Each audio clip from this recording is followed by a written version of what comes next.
Hər vaxtınız xeyir. Bugünkü izahımızda biz dosent İlham Əhmədovun həqiqətən də adamı düşünməyə vadar edən bir məqaləsini götürüb hissə-hissə təhlil edəcəyik. Söhbət nədən gedir? Təhsilin artıq sadəcə gedək oxuyaq, diplom alaq kimi sıradan bir sosial xidmət deyil, düz 21-ci əsrin ən həlledici strateji silahı olmasından. Əgər doğrudan da dövlətlərin arxa fonda necə güclənib, necə çökdüyünü anlamaq istəyirsinizsə, gəlin başlayaq, çünki bu mövzu tam sizlikdir. Birinci bölməmiz elə-belə də adlanır. Təhsil strateji silahdır. Gəlin elə buradaca məsələnin içinə girək. Bu konsept bizim milli təhlükəsizlik və dövlətin gücü barədə bütün bildiklərimizi alt-üst edir. Baxın, məqalədə Heydər Əliyevin çox məşhur bir fikri xatırladılır. Təhsil millətin gələcəyidir. Yəqin ki, bunu tez-tez eşitmisiniz. Amma inanın mənə, bu sadəcə qulağa xoş gələn bir şüar deyil. Biz bir ölkənin məktəb sistemindən danışanda əslində nələri risk altında olduğunu məhz bu cümlə tam dəqiqliyi ilə göstərir. Gələcək məhz burada, bu otaqlarda dizayn edilir. Tarixə baxsaq, klassik güc deyəndə həmişə ağlımıza nə gəlir? Təbii sərvətlər, güclü ordu, yaxşı coğrafi mövqe, elə deyilmi? Amma dayanın, 21-ci əsrdə oyunun qaydaları dəyişib. Düzdür, sərhədləri yenə ordu qoruyur, amma bir millətin əsl strateji gücü artıq insan kapitalıdır, yaradılışlıqdır, innovasiyadır. Yəni, bir dövlət bugün ayaqda qalmaq istəyirsə, bütün diqqətini məhz bu yeni güc mərkəzinə yönəltməlidir. Müəllif burada çox kəskin, eyni zamanda dəhşətli dərəcədə yerinə düşən bir metafora işlədir. Təhsil bir silahdır və təbii ki, hər silah kimi onun da gücü kimin əlində olmasından asılıdır. Təsəvvür edirsiniz? Çünki təhsil birbaşa insanların düşüncəsini, o milli kimliyi, dəyərləri formalaşdırır. Yəni bu, sadəcə uşaqlar dərs oxusun məsələsi deyil. Bu, dövlətin ayaqda qalması üçün bir nömrəli həyat-məmat məsələsidir.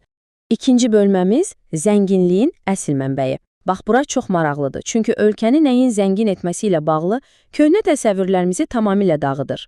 Məqalədə Margaret Thatcherin bir fikri xüsusi vurğulanır. Ölkənin zənginliyi onun yeraltı sərvətlərindən asılı deyil, ən vacib resurs elə onun insanlarıdır. Bax, bu, müasir dövlət idarəçiliyinin qızıl formuludur. Yəni, dövlətin əsas iş sadəcə yerdən neft, qaz çıxarmaq deyil. Əsas iş, insanların o istedadının, o yaradıcılığının partlaması üçün möhkəm bir zəmin yaratmaqdır. Sərvət yerin altında deyil, insanların beynindədir. Keçirik üçüncü bölməyə. İdarə etmənin gecikmiş fəsadları. Yaxşı, bəs biz bu qızıl dəyərindəki insan resursunu düzgün idarə etməsək nə olar? Nələr tərs gedə bilər? 20 rəqəmi əslində çox qorxunc bir reallığa əks etdirir.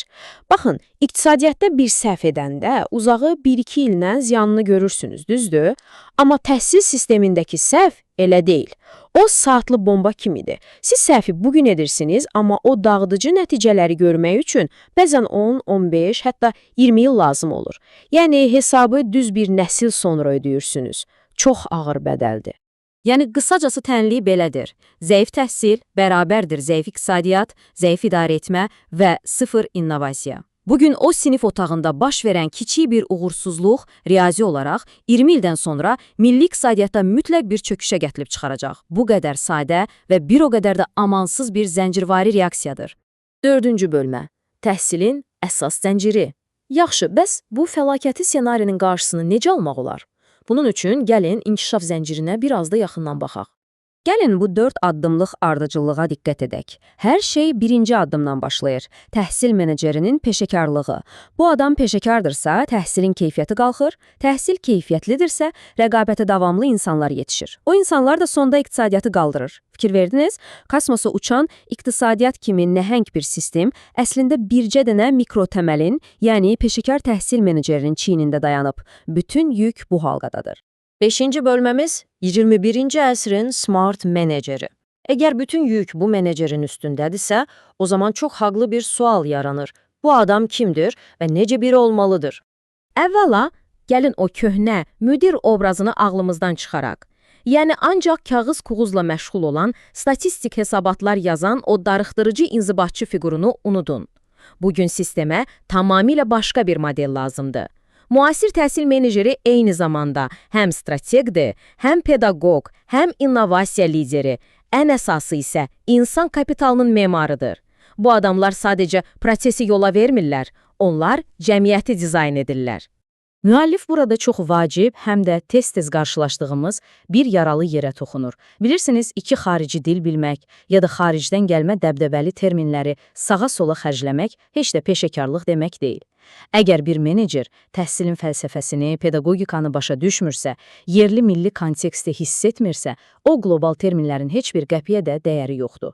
Qısacası, forma heç vaxt məzmunu əvəz edə bilməz. Biz indi süni intellekt, informasiya müharibələri dövründə yaşayırıq, düzdür? Burada sağ qalmaq üçün müasir idarəçinin əlində xüsusi bir alətlər qutusu olmalıdır.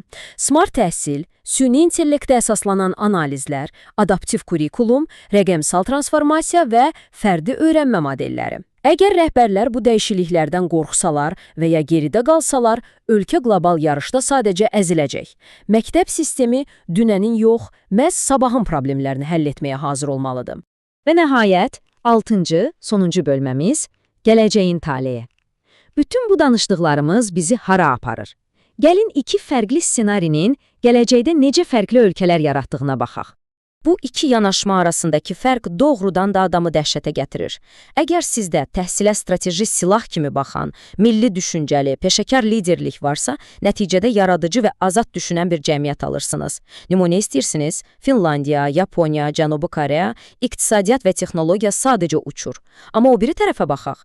Qeyri-peşəkar, manipulativ bir idarə etmə varsa, vətəndaşlar sadəcə idarə olunan, intellektual baxımdan aslı bir biokütləyə çevrilir.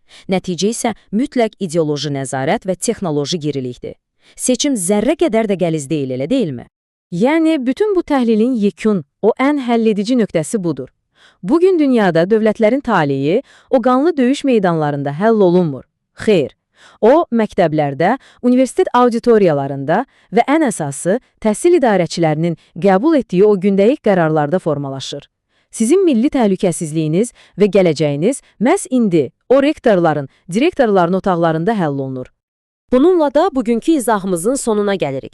Amma tam sağollaşmamışdan qabaq, məqalədən çıxan və adamın beynindən günlərlə çıxmayan o provokativ sualı bir daha xatırlatmaq istəyirəm. Təhsil silahdır. Bəs bu silah kimin əlindədir? Bax, millətin gələcəyi məhz bu sualın cavabından asılıdır. İzlədiyiniz üçün çox sağ olun. Ümid edirəm ki, bugünkü təhlilimiz mövzuya tam fərqli bir pəncərədən baxmağınıza kömək etdi. Növbəti izahlarımızda görüşənədək.